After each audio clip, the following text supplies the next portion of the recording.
Hello everyone, welcome to KPS Kanooni Kaksha. My name is Rishabh Raj, and today we are going to discuss about the basics of drafting a contract. Knowing how to draft a contract is an important skill to have. This knowledge will help you to craft a contract that will be of the greatest benefit to you and be legally defensive in a court, while also preventing you from signing contracts that are not in your best interest. The drafting process itself will vary in the specifics from contract to contract, but follow the same basic process throughout the contract.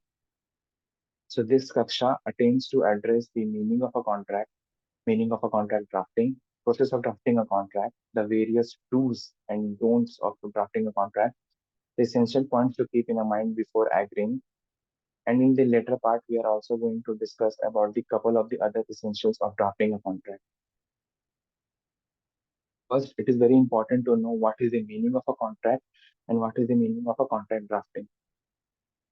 So a contract is a legal binding document between two or more parties that defines and governs the rights and duties of a party to an agreement.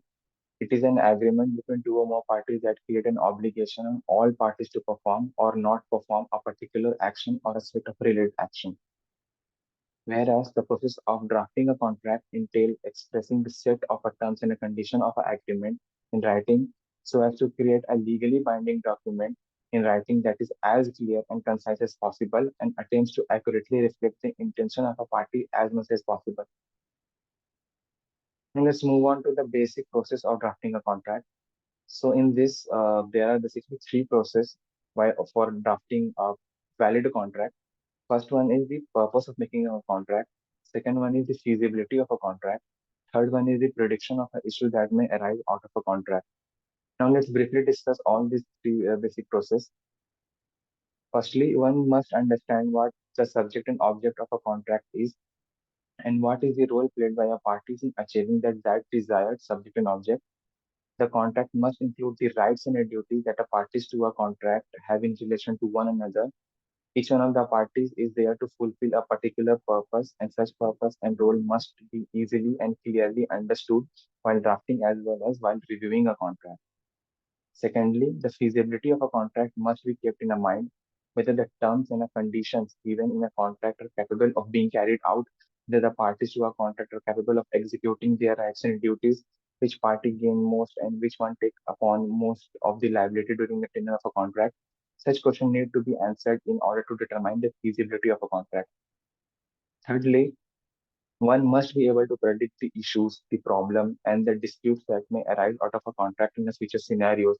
The person drafting the contract must be able to understand what terms and clauses may be give to a risk which may cause dispute or losses between the parties in the future.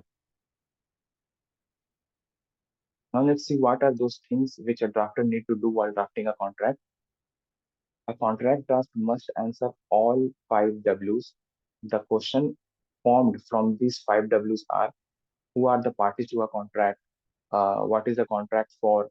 Why do a party want to enter such contract? When is the contract formed? And when will it come into a force? Where is an agreement to be enforced? The next one is the language of an agreement must be straightforward. One should avoid the use of a legal jargon. In other words, the use of a complicated language must be avoided. Punctuation marks and words like and or should be used with the utmost care, and they can change the whole meaning. The drafter always begin with a recital clause. You should try to use active voice throughout your contract, and all the technical terms must be clearly defined. Now let's see what are those things which should be avoided while drafting a contract. Never use long sentence. A contract should always contain crisp and short sentences. You should never assume that the definition of a particular term has the same meaning throughout the contract. Never read the agreement hurriedly and hastily. It can bring more harm than good. One should always avoid the use of unnecessary abbreviation. Now let's discuss the main element of drafting a contract. So essentially, contracts are divided into four main groups and then further subdivided into various clauses, starting with the introductory clause. Introductory clause includes the agreement title, essential lines, name of the parties, definitions, interpretation, the preamble, and the recital clauses. First, in the introductory clause, we have the title clause. So, title clause is essential to state the title of an agreement. It indicates the inherent nature of an agreement and leaves a person who is reading to understand the overview of what they can expect in the report. Second, we have introductory line. The introductory line is one of the most important things to include as it indicates the date of execution and its effective date of placement. It is stated as this XYZ agreement is executed on this date or on that place. Next, we have a description of a party. So this clause indicates the name of a parties and other details such as son of, daughter of, business entity number details, registration address of the entity, and the further identifiable information through which a party can be ascertained. Besides this, it is also mentioned a short abbreviation by which company or a party will be referred to as. It is done so that the word used throughout the contract is shortened and used uniformly. Next, in the introductory clause, we have a preamble and the recital. So a preamble is an introductory paragraph that usually talks about who are the parties to an agreement. The main purpose of including preamble and recital in the contract are to answer all five W's that are who, what, when, where, and why. Recitals are intended to provide a background to a party, like how this both or a multiple party came into a contract with each other and the situation before the party enters the contract. It usually begins with whereas and then explain in detail about the parties. Last, in the introductory clause, we have a terminology and definitions. So a contract must include a terminology clause, meaning terms used throughout an agreement must be stated with their meanings. This is done to avoid the problem of having the same word being interpreted in multiple ways, to avoid ambiguity and the to avoid ambiguity, that terminology clause must be added. After introductory clause, we have an operative clause. So an operative clause is essentially drafted to show the commercial intent of both the parties. The intent is expressed through the clauses. These clauses must consider the give and take that is happening throughout the contract. So first in operative clause, we have a effective dates. So it is one of the important clauses to be included. That is from which date would the contract be effective and bind the parties to perform their part of obligation. Second, we have terms of a contract. So contracts are generally made for a definite period of time, no matter how long the time frame may be. The term consists of a specifically stated time period during which the relationship between the parties will be governed by the terms of such contract. And once the term expires, the contract automatically dissolves. In many cases, the term of a contract also depends on the achieving of a certain goals for which the contract has been entered upon. Next, we have obligation and consideration. So the statement regarding the respective obligation of a parties and the consideration must be taken care of while drafting a contract.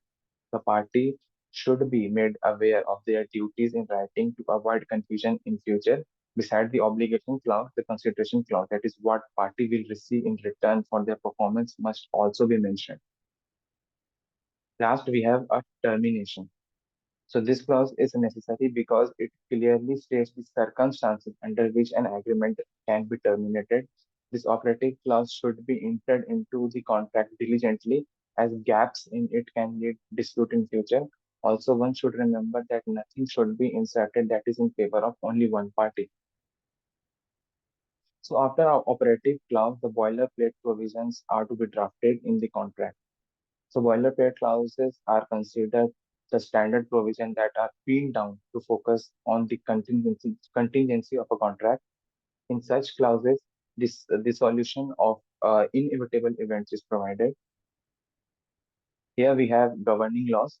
While this clause may seem very uncommon because everyone know the law by seeing the title, it is essential to write all the rules that governs the particular contract.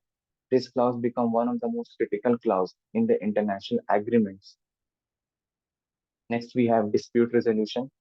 As the name of the clause indicates, in this clause, the method of adjudicating the fights or disputes under the contract will be decided. Mostly, the parties adopt alternative dispute resolution methods such as negotiation, consulting, mediation, and arbitration. It is essential to mention this clause for speedy justice to a dispute. Third, we have indemnification. So indemnification means to protect someone from losses that are either caused by themselves or by the third party. So while drafting a contract, this clause is inserted to decide the scope of indemnification by a party. It is inserted to determine to what extent the indemnifier will be liable to indemnify the indemnity holder. Fourth, we have force majeure. So under the contract clause, force majeure refers to all such unforeseeable and unpredictable scenarios and circumstances which may stop one from executing his or her duty, thereby leaving the contract unfulfilled. Force majeure clauses talks about the various contingency, including but not limited to the act of God, and what shall be the role of such parties when such situation may arise during the tenure of a contract. Next, after the boilerplate clause, the next is the executing the contract. So once the contract is drafted, the next part is the execution of a contract. The parties need to confirm the execution by signing the contract. The signature on the agreement shows the willingness of both parties to enter into the contract. This clause intends to cover the understanding formed between the parties. Moving further, there are a couple of the other essentials of a valid contract, in which first we have the renewal of contract. So this clause is sometimes added in the clause of a duration of a contract. This is done to avoid the formation of the same arrangement again and again. If the agreement is of such a nature that its terms and conditions could not have been changed for an extended period, then a renewal clause can be inserted. While drafting a contract, this clause should be inserted only if the party permits it. A drafter should never insert this clause by themselves. Second, we have rights and duties. So every contract should include the clauses that enumerates the rights and the duties of a parties in respect to one another. These clauses form the crux of every contract, and a violation of this clause generally forms a core to the dispute that may arise the parties to a contract. Each and every rights and obligation of a parties must be specifically stated with as much as detail as possible to avoid any ambiguity and vagueness whatsoever. At last, I would like to conclude my Kaksha by saying a contract drafting is an act of writing down the terms and conditions of an agreement in a detailed and accurate way. And the goal of a contract drafting is to create a legally binding document in writing that is both clear and concise, and that is as closely match the parties' intention as possible. Contract drafting is a skill that every lawyer should possess. It is often a misconception that only a people of a particular field like litigation should have such talent, which is unnecessary, but it is not valid. Researching and drafting are the most critical skill sets in one's life. You should know how to draft a contract, thoughts, words, and ideas efficiently and effectively so that every layman can understand. In order to ensure the preservation of a client's best interest, the skills needed to draft a contract in and come into favorable terms by negotiation is crucial. Since it is a largely writing skill, it can always be improved through practice, and it pays off to learn it at an early stage as it provides one with more time to develop and test their skills on the field. It is valuable skills that can create a better opportunity for a lawyers across various fields. Thank you. I hope you all like the topic.